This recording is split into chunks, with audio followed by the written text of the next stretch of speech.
একটু নক করছি, আপনাদের ব্রেনে যাওয়ার চেষ্টা করছি যে ইসলামের সঙ্গে মুসলমানদের সঙ্গে রাজনীতি ওতপ্রোতভাবে জড়িয়ে রয়েছে।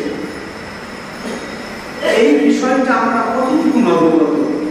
আমরা যদি একটু দেখি, বিশ্বনবী সাল্লাল্লাহু আলাইহি সাল্লাম তখন নবীয়তি লাভ করেননি, কৈশোর পার করে যৌবনে পৌঁছেছেন। তখন তার হাত দিয়ে নতুন একটা রাজনীতির নীতিমালা প্রতিষ্ঠিত হয়েছিল। আমরা সেটা কি জানি যে হাজরে আসওয়াদ নামক একটি পাথর কাবা গৃহে স্থাপন করার জন্য সমস্ত গোষ্ঠী দ্বন্দ্ব শুরু হয়েছে, রক্তাক্ষয়ী গোষ্ঠী দ্বন্দ্ব। সেই সময় বিশ্বনবী সাল্লাল্লাহু আলাইহি সাল্লাম বললেন, এসো আল্লাহর পবিত্র এই নিদর্শনটি সবাই ছুঁয়ে আমার নেতৃত্বে সবাই ধরে চলো ওটাকে স্থাপন করি। এটা হচ্ছে পলিটিক্স। যে পলিটিক্সের রক্ত নিয়ে খেলা শুরু হয়েছিল, সেই পলিটিক্স বিশ্বনবী সাল্লাল্লাহু আলাইহি সাল্লামের একটি নীতিতে প্রতিষ্ঠিত হলো। একেবারে শান্তিপূর্ণ একটা পলিটিক্সের মাধ্যমে যুগ যুগের রক্তাক্ষয়ী সংগ্রাম শেষ হয়ে গেছে। বিশ্বনবী সাল্লাল্লাহু আলাইহি সাল্লাম হেরা গুহায় ধ্যান করতে যাননি, তখন নবী ও নননী, তিনি তার সাদিক আর সাদিক অতি সত্যাশ্রয়ী আলামিন অতি বিশ্বস্ত এইরকম উপাধিতে ভূষিত হয়েছেন। তিনি নবী নন, তিনি ধ্যান করতে যাননি, তিনি রিসার্চ করছেন যে এই সমাজ, যেই সমাজে মানবিক বৈশিষ্ট্য হারিয়ে গেছে, এখানে খুন, হত্যা, রাহাজানি, ধর্ষণ, এখানে লুট, হত্যা, এখানে উঁচু নিচ ভেদাভেদ, এই যে এক মানবেতর সমাজ ব্যবস্থা, এই সমাজ ব্যবস্থাকে প্রকৃতপক্ষে কল্যাণকর একটা সমাজ ব্যবস্থা কেমন করে করা যায়, এই গবেষণার জন্য নবী মুহাম্মদ সাল্লাল্লাহু আলাইহি সাল্লাম হেরা গুহায় চিন্তায় মগ্ন ছিলেন, রিসার্চ করছিলেন। তিনি ইলিটারেট, তিনি উম্মি, তিনি লিখতে জানতেন না, কিন্তু দিনের পর দিন তিনি গবেষণা করছে এর হাত থেকে সোসাইটিকে বাঁচাবো কি করে। তাহলে ইসলাম এবং মুসলমানদের সঙ্গে পলিটিক্স ওতপ্রোতভাবে জড়িয়ে রয়েছে। বিশ্বনবী সাল্লাল্লাহু আলাইহি সাল্লামের সঙ্গে হুদায়বিয়ার সন্ধি স্বাক্ষরিত হচ্ছে, যা পৃথিবীর ইতিহাসের প্রথম মানবাধিকারের সনদ, যা ব্যাবিলনের সম্রাট সাইরাস সিলিন্ডার বিশ্বনবী সাল্লাল্লাহু আলাইহি সাল্লামের 750-800 বছর আগে লিখেছিলেন। এই 800 বছরের মধ্যে তিনি এমন একটা চুক্তি স্বাক্ষর করলেন, এবং আজ পর্যন্ত আধুনিক বিশ্বে যে চুক্তিটা প্রকৃতপক্ষে একটা রাজনৈতিক সনদ হিসাবে দণ্ডায়মান। তাহলে মুসলমানেরা কখনো বা ইসলাম কখনো রাজনীতির বাইরে থাকতে পারে না। আমি ইতিহাসের আলোকে যখন, আমি তো ভারতের প্রেক্ষিত অবশ্যই আসবো, তার আগে ইতিহাসের আলোকে এসে আমি শেষ মুহূর্তে এসে বলতে চাইছি যে আজকের বিশ্ব বা পৃথিবীতে পুরো রাজনীতিকে নিয়ন্ত্রণ করে মুসলমানেরা। আপনারা বলবেন, অবাক হয়ে যাবেন আমার এই কথা শুনে, যে আজও গোটা পৃথিবীর রাজনীতি মুসলমানেরা নিয়ন্ত্রণ করছে। এটা কি করে, এ কোন যৌক্তিকতা বলা হয়? আমি বলবো এর যৌক্তিকতা আছে অসীম, যে আজও দুনিয়ার রাজনীতি মুসলমানেরা নিয়ন্ত্রণ করে। কি করে? আমি জাস্ট দুটো উদাহরণ দেব। 2011 সালে আরব স্প্রিং, আরব বসন্ত নামে একটি জাগরণ শুরু হয়েছিল। কিন্তু এই জাগরণ, বসন্ত মানে আমরা জানি, রচনা লিখেছি, ঋতুরাজ বসন্ত, ফাল্গুন চৈত্র বসন্তকাল, যে বসন্তকালটাকে সবচেয়ে কালদের মধ্যে সেরা বলা হয়। তো সৌদি আরব কেন্দ্রিক একটা বসন্ত শুরু হয়েছিল, আরব বসন্ত। সেটা আরব বসন্ত নয়, সেটা ইসলামী জাগরণ শুরু হয়েছিল। ইসলামকে রাষ্ট্রীয় শক্তি হিসাবে প্রতিষ্ঠিত করার জাগরণ শুরু হয়েছিল। ভাবতে পারেন এই জাগরণে গোটা বিশ্ব কেঁপে গেছিল। এই জাগরণকে স্তব্ধ করার জন্য সৌদি আরবের নেতৃত্বে কোটি কোটি ডলার ব্যয় করা হয়েছে। আর এই ব্যয় করার পিছনে গোটা পাশ্চাত্য শক্তি অর্থ যোগান এবং বুদ্ধি যোগান দিয়েছে। ভাবতে পারেন মুসলমান এবং ইসলাম আজও পৃথিবীর রাজনীতিকে নিয়ন্ত্রণ করে। আর আমরা ভারতবাসীরা বসে থাকতে পারি না। আমরা আরো উদাহরণ দেব যে ব্রিটেনের লন্ডনের একজন বিখ্যাত কলামিস্ট মাসুম খলিলি, যিনি বাংলাদেশের একজন নাগরিক, তিনি রিসার্চ করে কয়েকদিনের মধ্যে দুটো আর্টিকেল প্রকাশ করেছেন, কলমে এসেছে। তাতে স্পষ্ট এটা পরিষ্কার হয়ে যাচ্ছে যে প্যালেস্টাইন ইস্যু যে যুদ্ধ হয়েছে, এই যুদ্ধের পিছনে গোটা বিশ্বের রাজনীতি জড়িয়ে রয়েছে। আজকে প্যালেস্টাইনের এই ইস্যু, যে হামাসের সংগ্রাম এবং যুদ্ধ চলছে, হামাসের দখলদারিত্বের বিরুদ্ধে যে প্রতিরোধ যোদ্ধারা যে যুদ্ধ করছে, এই যুদ্ধ সীমিত যুদ্ধ মনে হচ্ছে। এই যুদ্ধ গুটি কয়েক গুহা খন্দরের মানুষের যুদ্ধ মনে হচ্ছে। এই যুদ্ধ শুধুমাত্র কতগুলো মর্টার গ্রেনেডের যুদ্ধ মনে হচ্ছে না। এই যুদ্ধের মধ্যে নির্ভর করছে গোটা বিশ্ব রাজনীতি। আতঙ্কিত সবাই। আমি ওই কথাটা এই নাভিকে দেখবেন, পড়ে দেখবেন যে গোটা আরবকে উভয় সংকটে ফেলে দিয়েছে। হামাসের বিরুদ্ধে তারা যেতে পারছে না, আর হামাসের জয় হোক এটাও তারা চায় না। কারণ হামাসের জয়ের মধ্য দিয়ে তাদের রাজনৈতিক পতনের ইঙ্গিত লুকিয়ে রয়েছে, এবং তাদের রাজনৈতিক পতনের ইঙ্গিতের মধ্য দিয়ে পাশ্চাত্যের সাম্রাজ্যবাদী শক্তির সমস্ত আগ্রাসনের পরিসমাপ্তির ইঙ্গিত লক্ষ্য করছে। এটাই হচ্ছে ইসলাম এবং মুসলমানদের সঙ্গে পলিটিক্সের একটা বিশাল ওতপ্রোত সংযোগ। সেই সংযোগটা আমরা আলোচনার অংশ হিসাবে রাখতে চাইছি না। আজকের আলোচনার একটা গুরুত্বপূর্ণ অংশ হচ্ছে যে ভারতবর্ষের প্রেক্ষিতে আমরা কি করব, ভারতবর্ষের রাজনৈতিক প্রেক্ষিতে আমাদের কি করণীয়। আমি রাজনীতিবিদ নই, রাজনৈতিকভাবে সচেতন ব্যক্তি, কিন্তু মুসলমানেরা তো সবাই রাজনৈতিক সচেতন থাকবেনই, কারণ মুসলমানেরা রাজনীতি থেকে দূরে থাকতে পারে না। আমি সেই বিষয়টা শেষ দিকে এসে বলবো যে এই মুহূর্তে মুসলমানেরা কি করবে, ভারতবর্ষের মুসলমানেরা সেই অংশটা পরে বলবো। কিন্তু সেই অংশটা বলার আগে ভারতবর্ষের প্রেক্ষিতে আমি আপনাদের বলতে চাইছি কতগুলো প্রশ্ন। এই প্রশ্নের মধ্যেই কিন্তু লুকিয়ে রয়েছে উত্তর।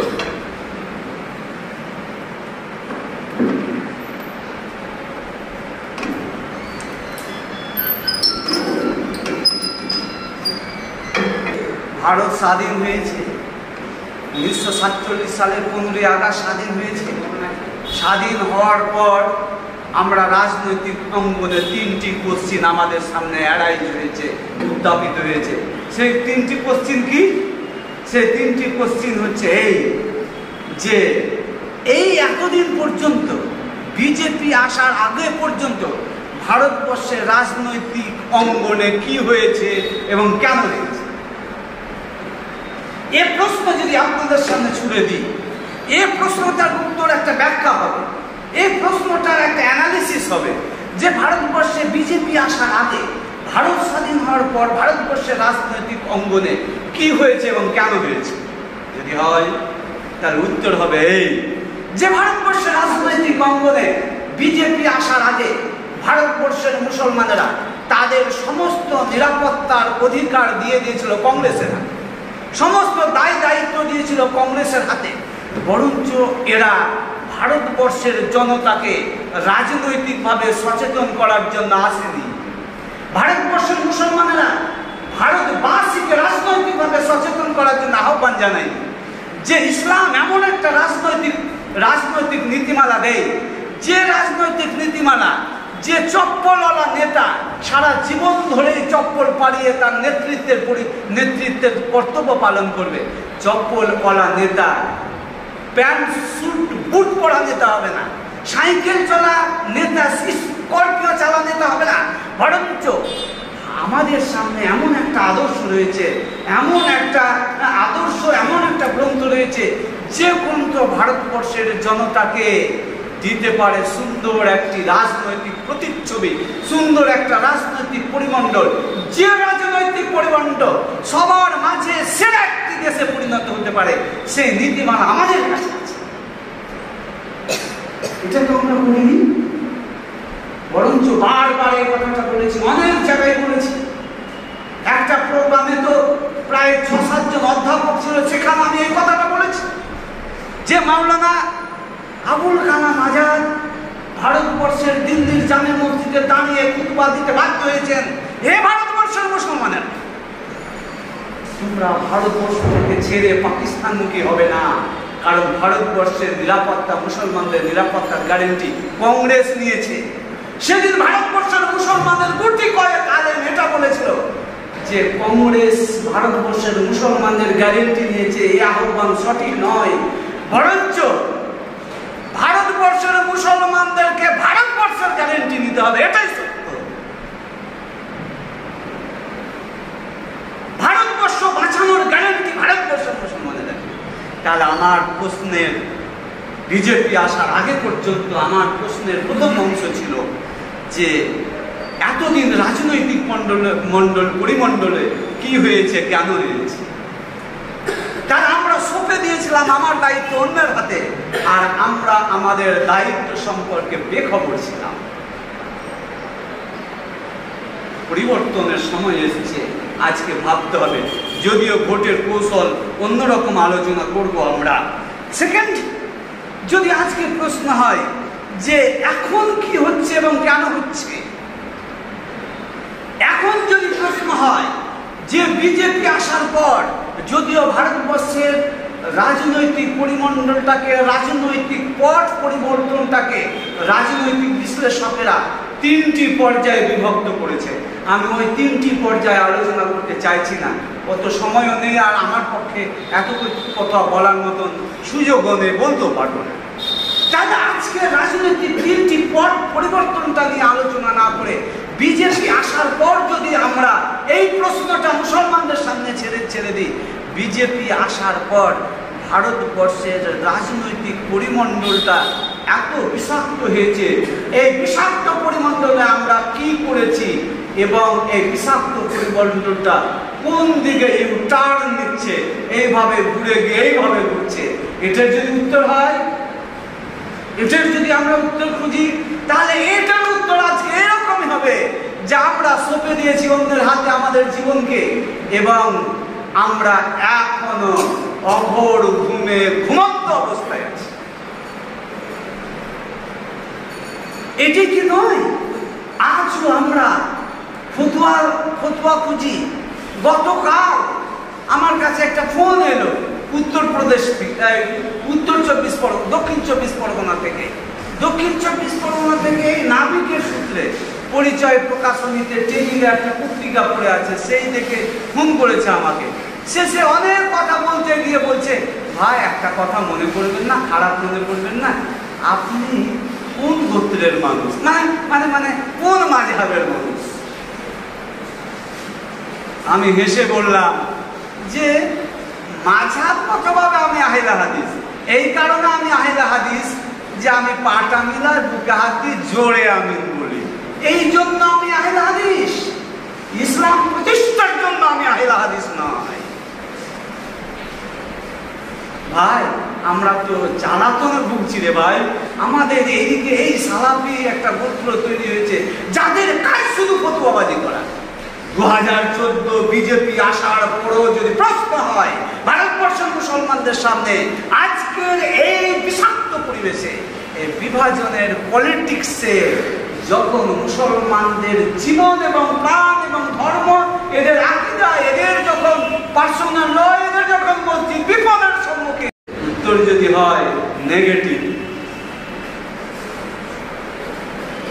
আর একটি প্রশ্ন করব, তারপর আমি চলে যাব আমরা কোন পলিটিক্স গুলো আমরা অবলম্বন করব। এবার যদি প্রশ্ন করা হয় যে বলুন তো আগামী দিন কি হবে এবং কেন হবে, এই প্রশ্ন যদি 10 শেষ করব, তাহলে যদি এই প্রশ্ন আপনাদের সামনে হয় আগামী দিন কি হবে, এই যে নির্বাচন শুরু হচ্ছে 19 এপ্রিল থেকে এবং সেই নির্বাচন চলবে 1 তারিখ জুন পর্যন্ত, 4 তারিখ রেজাল্ট হবে, তাহলে আমি যদি 4 তারিখে রেজাল্ট রেজাল্টের পর যদি আমি প্রশ্ন করি, এই মুহূর্তে প্রশ্ন করি আগামী দিন কি হবে এবং কেন হবে, এর উত্তরও যদি সেম হয়ে যায়, উত্তরও যদি একই উত্তর হয় আগেকার মতন, যে উত্তরটা 1947 সালে 15ই আগস্ট শুরু হয়েছিল, সেই উত্তরটাও যদি 2024 সালের 19 এপ্রিল থেকে শুরু হয়, ভারতবর্ষের মুসলমানদের ভুগতে হবে না? ভুগতে হবে। সুপ্রিয় শ্রোতা মণ্ডলী, আমি আমার বক্তব্যকে কনক্লুশনের দিকে নিয়ে যাব। এই বর্তমান প্রেক্ষিতটা আমি একটু আভাস দিলাম আপনাদের। আমরা শুধু আমি যা বললাম তা আপনারা সবাই জানেন। আমরা হয়তো সমীক্ষা করি, লিখি বলে হয়তো একটু বলছি, কিন্তু আপনারা সবাই অবগত যে আমরা আমাদের দায়িত্ব সম্পর্কে, আমাদের কর্তব্য সম্পর্কে আমরা অবচেতন। এবং তারপর একটু আগে যে কোরআনের থেকে কত দূরে আমরা অবস্থান করছি, সেই ব্যাপারগুলো আলোচনা হলো, সেই ব্যাপারগুলো আপনারা স্পষ্টতে পরিষ্কার জানেন। এরপরে ভারতবর্ষের প্রেক্ষাপটে আমরা কি রাজনীতি করব, এবার স্পষ্ট কথা বলবো। এবার আমি আপনাদের সামনে এইদিকে নজর দেবেন, এইদিকে কান দেবেন, যে আপনাদের সামনে এবার স্পষ্ট বলতে চাইছি, আগামী 19 থেকে 1 জুন পর্যন্ত ভোটের রাজনীতিতে আমরা কি ভোট করব। এবার পার্টি নাম ধরে ধরে আমি বলবো। আগামী দিন দেশকে বাঁচাতে হবে, দশকে বাঁচাতে হবে, দেশের অখণ্ডকে বাঁচাতে হবে, দেশের ফেডারেল সিস্টেমকে বাঁচাতে হবে। সেই বাঁচন মরণের প্রশ্নে আমাদেরকে ভাবতে হবে, আমাদেরকে বিজেপিকে আটকাতে হবে। বিজেপি আমাদের মুসলমানদের শত্রু নয়, এই বিজেপি ভারতবাসীর শত্রু। কারণ বিজেপি যেদিন আর্টিকেল 1 1947 সাল, 1949 সালের 24 জানুয়ারি, 25 জানুয়ারি যখন গণপরিষদের সমাপ্তি ঘটছে, সম্ভবত 50-এ, ডেটটা সালটা ভুল বললাম তো, যখন গণপরিষদের পরিসমাপ্তি ঘটছে, যে গণপরিষদ ডিক্লেয়ার করেছিল Bharat that is India, India that is Bharat, the union of state. এ ভারতবর্ষ একটা ফেডারেল কাঠামোগত একটি দেশ, যে দেশ আলাদা আলাদা সংস্কৃতি, আলাদা আলাদা গোত্র, আলাদা আলাদা রাজ্য, তারা তাদের স্ট্যাটাস বজায় রেখে একটা ফেডারেল সিস্টেমে থাকবে। এই ফেডারেল সিস্টেম আগামী 2029-এর মধ্যে শেষ হবেই হবে যদি বিজেপি চলে আসে। ফলে এ বিজেপি শুধুমাত্র আমার দুশ্মন নয়, এ বিজেপি শুধু 40 কোটি মুসলমানের দুশ্মন নয়, এ বিজেপি গোটা ভারতবাসী। ফলে আজকে আমাদেরকে বুঝাতে হবে এটাই। এই বুঝাতে গিয়ে আমরা লক্ষ্য করব, যারা এই ফেডারেল কাঠামোকে মেনে নিয়েছে, কংগ্রেস আওয়াজ তুলেছে ভারত জোড়ো আওয়াজে, ভারত জোড়ো।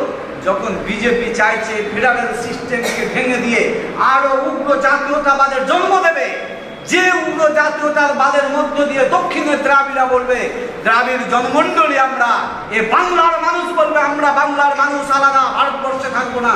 এইরকম ভাবে পুরো উত্তর পূর্বাঞ্চল বলবে যে আমরা পাহাড়ি জনজাতির মানুষ আলাদা একটা রাষ্ট্র করব।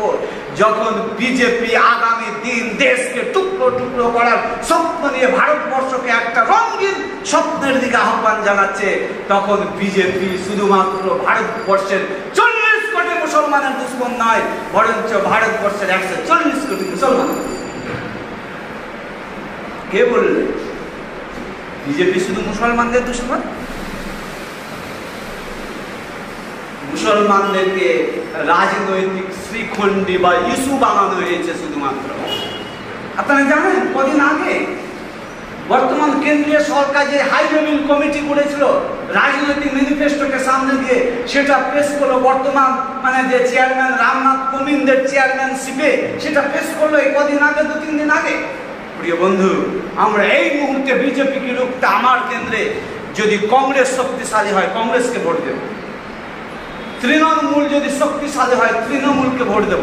কিন্তু নির্ণায়ক ভূমিকা পালন করবে কে? আমরা আমাদের কেন্দ্রে, দক্ষিণ বাংলা কেন্দ্রে আমরা কাকে ভোট দিব এ নির্ণয়টা করবে কে? আমরা জঙ্গিপুর কেন্দ্রে কাকে ভোট দিব? ভোট তো অবশ্যই গোটা ভারতবর্ষের 40 কোটি মুসলমানদেরকে একটাই কথা ভাবতে হবে যে বিজেপি শুধুমাত্র আমাদের দুশ্মন নয়, বরঞ্চ বিজেপি সারা ভারতবাসীর দুশ্মন। দুশ্মন। অতএব বিজেপিকে আমরা আটকাবো যেন ওরা একক সংখ্যাগরিষ্ঠতা হিসাবে আসতে না পারে। এই জন্য আমরা ভোট দিব বিজেপির বিপক্ষে যারা সর্বাধিক শক্তি নিয়ে সম্ভাবনাময় পাশের জায়গায় আসতে পারে তাকে ভোট দেব। এখন এই নির্ণয়টা করবে কে? এই নির্ণয় তো তারা নয় যে এসডিপিআই একটা প্রার্থী দিয়ে দিবে, দিয়ে ও 6000 ভোট পাবে, ওয়েলফেয়ার পার্টি অফ ইন্ডিয়া একটা প্রার্থী দিয়ে দিবে, ও 6000 ভোট পেয়ে যাবে। আর একটা নির্দল প্রার্থী দিয়ে দিবে মুসলিম লীগ, ও 6000 ভোট পেয়ে যাবে। 36,000 6টা নির্দল প্রার্থীর ভোট, আর এদিকে বাইরে বিজেপি চলে যাবে, পাস করে যাবে। এটা হতে পারে না। আমি এই নাবিকে 4টা কেন্দ্রের ভোটের অ্যানালিসিস শেষ 4 পৃষ্ঠাতে দেখবেন স্পষ্ট আলোর মতো পরিষ্কার হয়ে যাচ্ছে যে বিজেপির ভোট গত বিধানসভা লোকসভা নিরিখে বিধানসভার ভোট কমেনি, বরঞ্চ বাড়ছে। এই মুহূর্তে আমাদেরকে এই সিদ্ধান্ত নিতে হবে। আর এই সিদ্ধান্ত নেবে কারা? আজকে এই সিদ্ধান্ত নেবে ওলামায়ে কেরাম, মাদ্রাসা, সিদ্ধান্ত নেবে জামাত ইসলামী, সিদ্ধান্ত নেবে আহলে হাদিস, তাবলীগে জামাত, সমস্ত রাজনৈতিক সামাজিক ধর্মীয় সংগঠনগুলো বসে সিদ্ধান্ত নেবে যে জঙ্গিপুর কেন্দ্রে আমি ওকে পাস করানোর জন্য গোটা মুসলিম উম্মাকে সচেতন করব।